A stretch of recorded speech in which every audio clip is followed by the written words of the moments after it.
अस्सलाम वालेकुम गाइस, मेरा नाम है अली और मैं अपने channel daily horror stories by Ali से आपके सामने मौजूद हूँ। मैं उम्मीद करता हूँ आप लोग जहाँ पे भी हैं खैरियत से हैं, खुश हैं और कामयाब हैं। जिन लोगों ने अब तक मेरे चैनल को सब्सक्राइब नहीं किया वो इसको सब्सक्राइब कर लें, लाइक करें और अगर हो सके तो अपने सर्किल में, अपने फ्रेंड्स में शेयर करें। अगर आप अपनी स्टोरी शेयर करना चाहते हैं आप व्हाट्सएप कर सकते हैं, अपनी आवाज़ में रिकॉर्ड करके भेज सकते हैं या अगर आप चाहें तो लिख के भेज सकते हैं। आपका स्टोरीज़ का शेयर करना मेरे लिए बहुत ही इम्पॉर्टेंट है। गाइस, आज की ये जो स्टोरी है ये थोड़ी सी डिफरेंट स्टोरी है और ये हमें काशान साहब ने भेजी है। काशान साहब इससे पहले भी मुतादिद स्टोरीज भेज चुके हैं। काशान साहब बेसिकली एक बहुत बड़ी कंपनी में इवेंट मैनेजर के तौर पे काम किया करते हैं। ये बताते हैं कि जब मैं अपनी इंटर लाइफ में था, यानी मैं इंटरमीडिएट कर रहा था, तो उस वक्त जाहिर सी बात है कि आप पढ़ भी रहे होते हैं, आपको पैसों की भी ज़रूरत होती है और आप हाथ पैर मार रहे होते हैं कि कहीं से ट्यूशन मिल जाए, कहीं से कोई पार्ट टाइम जॉब मिल जाए कि हम अपनी स्टडीज़ का ख़र्चा निकाल सकें। वैसे ही मैं भी कोशिश कर रहा था कि मुझे भी कोई इस तरह की जॉब मिल जाए और बिलाखिर काफ़ी कोशिशें करने के बाद एक कंपनी थी जो कि बहुत मशहूर कंपनी थी, जो अब ख़त्म हो चुकी है, उसने मुझे एज ट्रेनी के अपने पास रख लिया। अब शुरू से ही मेरा जो शौक़ था वो इवेंट मैनेजमेंट का शौक़ था, तो कंपनी मुझे जहाँ पे भी भेजती, जिस प्रोग्राम में भी भेजती, मैं शौक़ से जाता, बढ़ चढ़ के हिस्सा लेता और ज़रूरत से ज़्यादा टाइम दिया करता। अब मेरी जो लगन थी वो इस काम के अंदर बहुत ज़्यादा थी, तो ज़्यादा से ज़्यादा 6 महीने लगे। 6 महीने के अंदर अंदर मैं मुकम्मल तौर पे सारे काम सीख चुका था और मुझे पता था कहाँ से किस चीज़ को अरेंज करना है, एक इवेंट को किस तरह ऑर्गेनाइज़ करना है और किस तरह कम पैसों में कामयाब बनाना है। अब जब मैं मुकम्मल तौर पे ये सारा का सारा काम सीख चुका था, तो जैसे कि हर कोई किया करता है कि वो अपनी कंपनी खोलने की कोशिश करता है या किसी और इदारे में स्विच करने की कोशिश करता है, बिल्कुल वैसे ही मैंने भी हाथ पैर मारना शुरू कर दिए थे और मेरी कोशिश थी कि मैं भले छोटी सी ही सही अपनी कोई कंपनी खोल लूँ। अब इस दौरानिए में जो मेरा एम्प्लॉयर था या जिन लोगों ने, जिस कंपनी ने मुझे हायर किया था, उनको ना जाने कहाँ से भिनक पड़ गई और उन्होंने इससे पहले कि मैं अपनी कंपनी खोलता मुझे अपनी कंपनी से निकाल दिया। शुरू के जो 1-2 महीने थे वो बहुत टफ थे, बहुत मुश्किल थे, लेकिन आहिस्ता आहिस्ता करके मामलात बेहतर होना शुरू हुए और ग्रेजुअली जो मेरा काम था वो चलना शुरू हो गया। मेरी कोशिश होती थी कि आम तौर पे कराची के जितने भी इवेंट्स हैं उनको कवर करूं, यहीं के प्रोग्राम को अटेंड करूं, ताकि मुझे ना बहुत ज़्यादा डिस्टेंस कवर करना पड़े और ना ही दूसरे शहर में जाना पड़े। खैर आहिस्ता आहिस्ता करके मेरा जो काम था वो बेहतर से बेहतर होता चला गया, जबकि अब तक मैंने कोई नई कंपनी रजिस्टर नहीं की थी। खैर इसी दौरानिए में जब मुझे मुख्तलिफ़ कॉन्टैक्ट मिलना शुरू हुए, मुख्तलिफ़ प्रोग्राम्स मिलना शुरू हुए, तो मुझे एक ख़त मौसूल हुआ। ये जो ख़त मुझे रिसीव हुआ था ये किसी अब्दुल्ला नाम के साहब ने भेजा था और इसमें इन्होंने मुझसे रिक्वेस्ट की थी कि पंजाब के अंदर एक बहुत मशहूर जगह है जहानिया से तकरीबन 70 किलोमीटर दूर कोई बहुत पुरानी हवेली मौजूद है और वहाँ पे मुझे जाना है और एक इवेंट को ऑर्गेनाइज़ करना है। मुझे उस ख़त के अंदर ही, उस लिफाफे के अंदर ही बहुत सारी रकम भेजी गई थी जो मेरे लिए हैरान कुन थी और परेशानी का बाइस थी।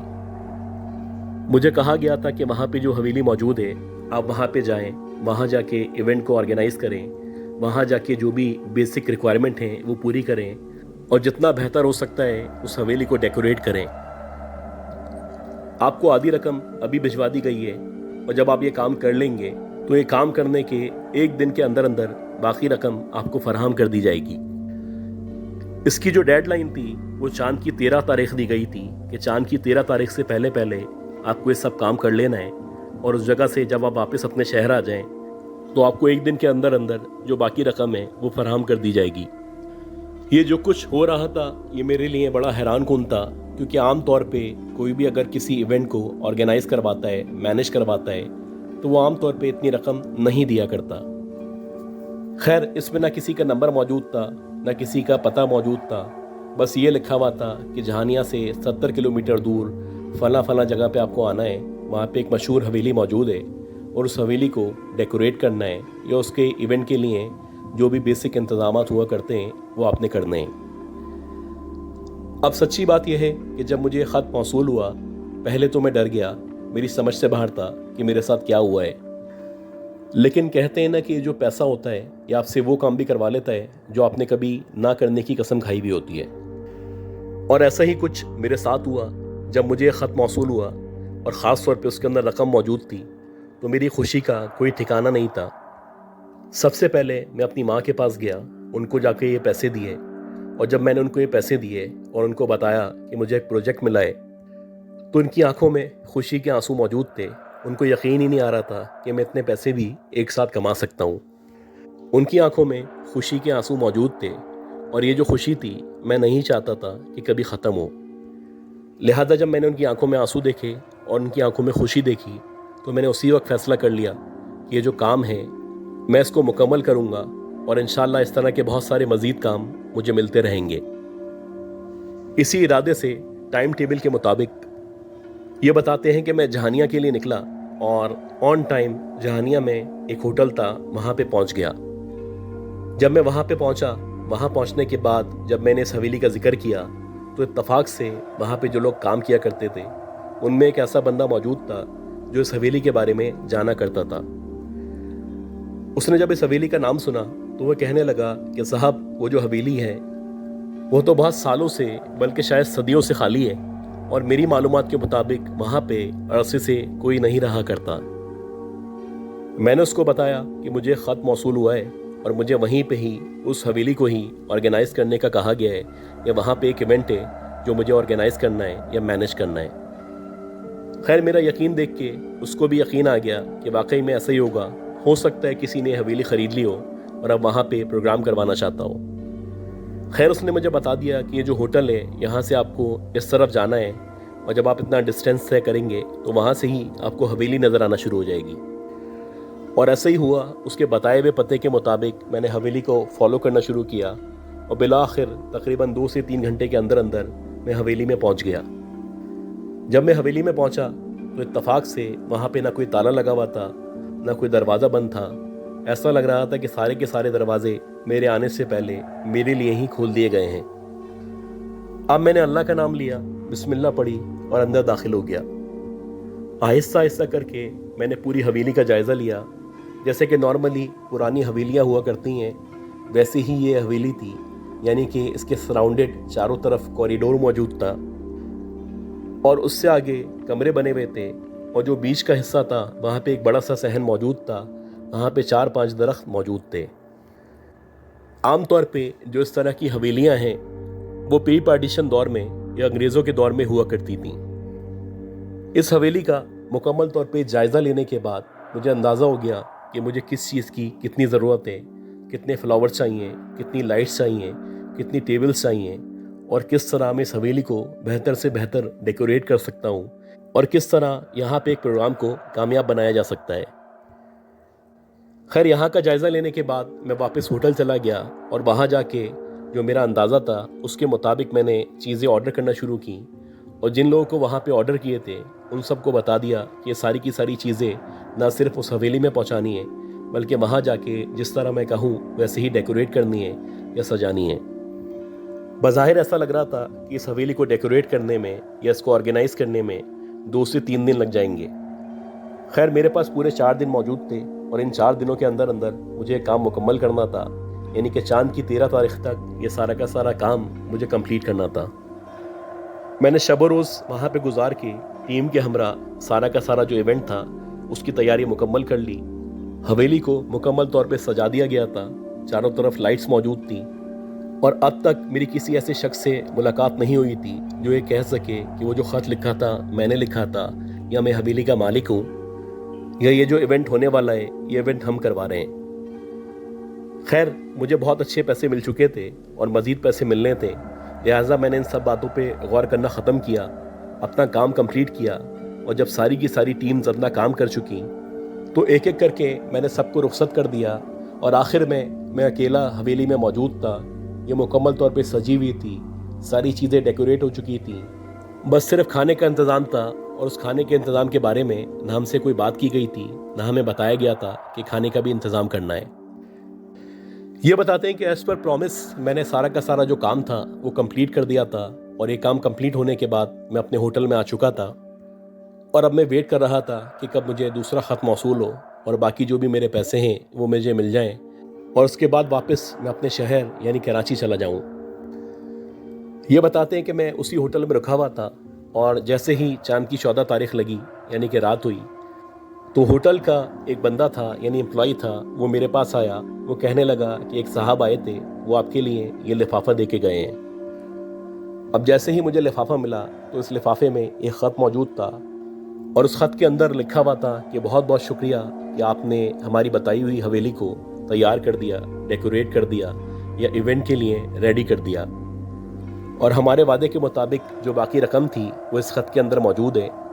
آپ اس کو چیک کر لیں، اور اگر فیوچر میں بھی ہمیں آپ کی ضرورت پڑی تو یقیناً ہم آپ سے رابطہ کریں گے۔ اب یہ خط پڑھنے کے بعد میں خوش بھی تھا، اور یہ جو خوشی تھی بڑی عجیب سی تھی، کیونکہ پہلی دفعہ ایسا ہوا تھا کہ جس کا ایونٹ تھا نہ میری اس سے ملاقات ہوئی تھی، نہ میں اس کو جانتا تھا، نہ اس کو میرے پاس کوئی کانٹیکٹ نمبر تھا، نہ اس کو کوئی پتہ تھا۔ خیر میں نے اللہ کا شکر ادا کیا، جو رقم اس کے اندر موجود تھی وہ میں نے گنی، اور جب میں نے دیکھا کہ رقم مکمل طور پہ موجود ہے تو میں نے ایک بار پھر سے اللہ کا شکر ادا کیا۔ اب میں انتظار کر رہا تھا کہ کب صبح ہو تاکہ میں اپنے شہر کراچی روانہ ہو سکوں۔ اسی دورانیے میں رات کے تقریباً 2 یا 3 بجے کا ٹائم تھا، مجھے ایک عجیب سی بے چینی ہونے لگی، اور میرے ذہن میں بار بار ایک سوال آ رہا تھا کہ آخر یہ کون لوگ تھے جنہوں نے مجھ سے خط کی صورت میں رابطہ کیا تھا؟ نہ یہ مجھ سے ملے، نہ میں ان کو جانتا ہوں، نہ میرے پاس ان کا کوئی کانٹیکٹ نمبر ہے، اور نہ ہی ان سے رابطہ کرنے کا کوئی ذریعہ موجود ہے۔ اس طرح کے کلائنٹس بار بار نہیں ملا کرتے۔ میں چاہتا تھا کہ ان کی کوئی نہ کوئی نشانی مل جائے، کوئی نہ کوئی نمبر مل جائے، کوئی نہ کوئی پتہ مل جائے، تاکہ فیوچر میں بھی جب وہ اس طرح کے ایونٹس کروائیں اور اتنی خطیر رقم ادا کریں تو میں سب سے آگے موجود ہوں۔ خیر یہ سوچنے کے بعد پتہ نہیں مجھے کیا ہوا، ایک دم سے نیند آنے لگی اور میں سو گیا۔ اور جب میں سو گیا تو میں نے خواب دیکھا۔ میں نے دیکھا کہ میں اسی حویلی میں، اسی پتے پہ، وہیں پہ موجود ہوں جہاں پہ میں نے ایونٹ کو آرگنائز کیا تھا، جہاں پہ میں نے پورا سیٹ اپ لگایا تھا، جہاں پہ میں نے مکمل طور پہ تیاری کی تھی، اور میں اس حویلی کے اندر داخل ہونے کی کوشش کر رہا ہوں۔ جیسے ہی میں اس گیٹ کے قریب پہنچتا ہوں تو میں نے دیکھا کہ بہت لمبی لمبی ناکوں والے 2 دربان کھڑے ہوئے ہیں، اور وہ مجھے اندر آنے سے روک رہے ہیں۔ اسی دورانیے میں جب وہ مجھے روکنے لگتے ہیں تو پیچھے سے ایک شخص آواز دیتا ہے کہ اس کو منع نہیں کرو، اس کو آنے دو، اور جیسے ہی یہ آواز ان دربانوں کے کان پہ پڑتی ہے تو وہ پیچھے ہٹ جاتے ہیں، اور جب وہ پیچھے ہٹتے ہیں تو مجھے راستہ نظر آتا ہے، اور جیسے ہی مجھے راستہ نظر آتا ہے تو آہستہ آہستہ کر کے میں آگے بڑھنا شروع کرتا ہوں، اور جیسے ہی میں آگے بڑھتا ہوں تو میں دیکھتا ہوں کہ ایک بزرگ ہیں جو سامنے کھڑے ہوئے ہیں۔ ان کا جو چہرہ ہے وہ بہت ہی پرنور ہے، ان کے چہرے پہ داڑھی موجود ہے، انہوں نے ایک امامہ پہنا ہوا ہے، اور وہ ایک بہت پیاری سی مسکراہٹ کے ساتھ مجھے دیکھ رہے ہیں جیسے کہ وہ مجھے ویلکم کر رہے ہوں۔ خیر جیسے ہی میں ان کے سامنے جاتا ہوں تو میں ان کو سلام کرتا ہوں، اور وہ مجھے وعلیکم السلام کہتے ہیں۔ یہ بتاتے ہیں کہ جیسے ہی میں ان کے قریب پہنچا تو انہوں نے مجھے کہا کہ تم ہم سے ملنا چاہتے تھے نا، کہ ہم کون ہیں؟ تو یہ دیکھ لو، ہم نے تم سے ایونٹ آرگنائز کروایا ہے، اور ہم چاہتے تھے کہ تم اس ایونٹ کو آرگنائز کرو، اس کو مینیج کرو، اور ہماری جو خوشی ہے اس میں شامل ہو۔ اب کیونکہ تمہاری خواہش پوری ہو چکی ہے، تم ہم سے ملنا چاہتے تھے، لہٰذا اب تم واپس چلے جاؤ، اور اگر فیوچر میں، مستقبل میں تمہاری ضرورت پڑی تو ہم یقیناً تم سے خود رابطہ کریں گے۔ اور جیسے ہی انہوں نے یہ کہا تو میری آنکھ کھل گئی، اور جب میری آنکھ کھلی تو فجر کی اذان ہو رہی تھی۔ خیر میں نے اٹھ کے نماز پڑھی، اللہ کا شکر ادا کیا، اور اس کے بعد میں اگلے دن واپس کراچی آ گیا۔ یہ بتاتے ہیں کہ جو میں نے ایونٹ آرگنائز کیا تھا، یا یہ جو پارٹی تھی، ان سے میری خواب میں ملاقات ہوئی تھی۔ مجھے یقین تھا یہ کوئی انسان نہیں ہے، یقیناً یہ جنات تھے یا دیگر مخلوقات تھیں، اور یہ اللہ کی مہربانی تھی کہ دیگر مخلوقات نے بھی مجھ سے کام کے لیے رابطہ کیا۔ یہ بتاتے ہیں کہ اس ایونٹ کے بعد سے میں دن بدن ترقی کرتا چلا گیا، اور اللہ کا شکر ہے میں آگے سے آگے بڑھتا چلا گیا۔ اچھا گائز، اسی طرح کا ایونٹ مینجمنٹ کا ایک واقعہ تھا جو ہمیں آصف صاحب نے بھیجا تھا۔ یہ بتاتے ہیں کہ 2021 اور 22 میں انہوں نے اپنی چھوٹی سی کمپنی کھولی تھی، اور یہ جو کمپنی تھی وہ اسی طرح کے ایونٹ کو مینیج کیا کرتی تھی یا آرگنائز کیا کرتی تھی۔ तो इसी तरह का एक फंक्शन था और इस पूरे के पूरे फंक्शन के लिए या इवेंट के लिए इनकी कंपनी की या इनकी सर्विसेज को हायर किया गया था। अच्छा, इस इवेंट के अंदर अजीब बात ये थी कि ये जो इवेंट था वो रात को 1 बजे शुरू होना था और सुबह के तकरीबन 3 से 4 बजे तक चलना था। और इस इवेंट को जहाँ पे ऑर्गेनाइज़ किया गया था ये बेसिकली एक लॉन था और ये उस वक्त शाहराह फैसल पे मौजूद था। अब जो इवेंट मैनेजर्स होते हैं या इवेंट प्लानर्स होते हैं या इवेंट ऑर्गेनाइजर्स जो होते हैं, उनकी पूरी कोशिश होती है कि इवेंट से एक दिन पहले या तकरीबन 6 से 8 घंटे पहले वहाँ का विज़िट करें, वहाँ की चीज़ें देखें, उनको समझें और उसके बारे में जान सकें कि इसको बेहतर से बेहतर किस तरह ऑर्गेनाइज़ किया जा सकता है या मैनेज किया जा सकता है। तो इसी सोच के तहत मैं एक दिन पहले उस लॉन के अंदर जो कि शाहराह फैसल पे मौजूद था वहाँ मैंने विज़िट किया।